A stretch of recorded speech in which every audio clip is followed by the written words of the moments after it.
আমি আসছি তাহলে। তাড়াতাড়ি আসিস কিন্তু। এই বাবু দাঁড়াও। হ্যাঁ কিছু বলবেন? হ্যাঁ, তোমার এই গলের লকেটটা তুমি কোথায় পেলে? এটা আমি পরে পেয়েছি বাবু। মিথ্যা কথা বলছো, সত্যি করে বলে এটা কোথায় পেয়েছো? না বাবু, সত্যি বলছি, এটা আমি পরে পেয়েছি। সত্যি তুমি বলছো না? সত্যি কথা না বলে এখনই তোমাকে পুলিশ ধরে দেবো। বাবু, শুধু এই লকেটটা না, আমি এই ছেলেটাকেও কুড়ে পেয়েছি। তার মানে এটা তো আমার ছেলে। আপনার ছেলে মানে?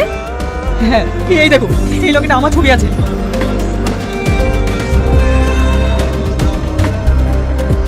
তাহলে ওই জঙ্গলে কিভাবে এলো? একদিন আমি বাড়িতে রাত্রিবেলা শুয়ে আছি।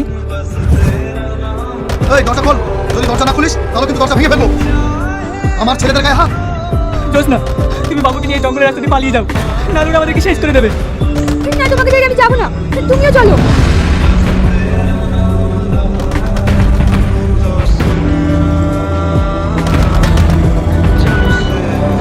ওই দেখ শালা পালাইছে। ধর শালাকে, সাহস।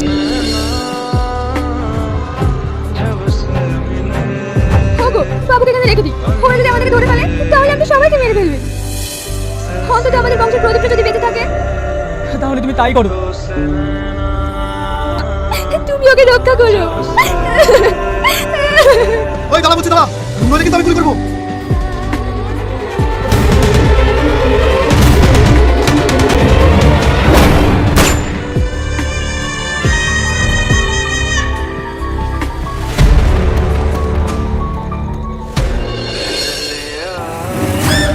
বস, শালা পালিয়েছে। পালিয়ে যাবে কোথায়? ধরা তো একদিন একদিন পড়তেই হবে। চল। ঘুরে এসে দেখি সেখানে আমার ছেলে আর নেই। এই সেই আমার আরেনা ছেলে না আসি। না, এই ছেলে আমার। এই ছেলে আমি কাউকে দেবো না। মা, তোমাকে ছেড়ে আমি কোথাও যাবো না। বাবু, ওরা মা ছেলে কোনোদিনও আলাদা হয়ে থাকতে পারবে না। আমিও চাই না ওরা আলাদা থাকুক। আপনি যদি কিছু মনে না করেন তাহলে আমি আপনার মেয়েকে বিয়ে করতে চাই।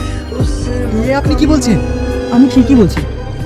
আমি জানবো এটা আমার হারানো স্ত্রী, আর রাহাত জানবে ওটা ওর মা। তাহলে ওদেরকে আর কোনোদিনই আলাদা হতে হবে না। মা, তুই কি বলছিস?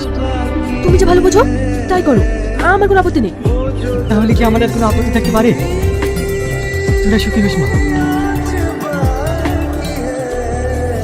আপনি কোথায় যাচ্ছেন? আজ থেকে আপনি আমাদের সঙ্গেই থাকবেন।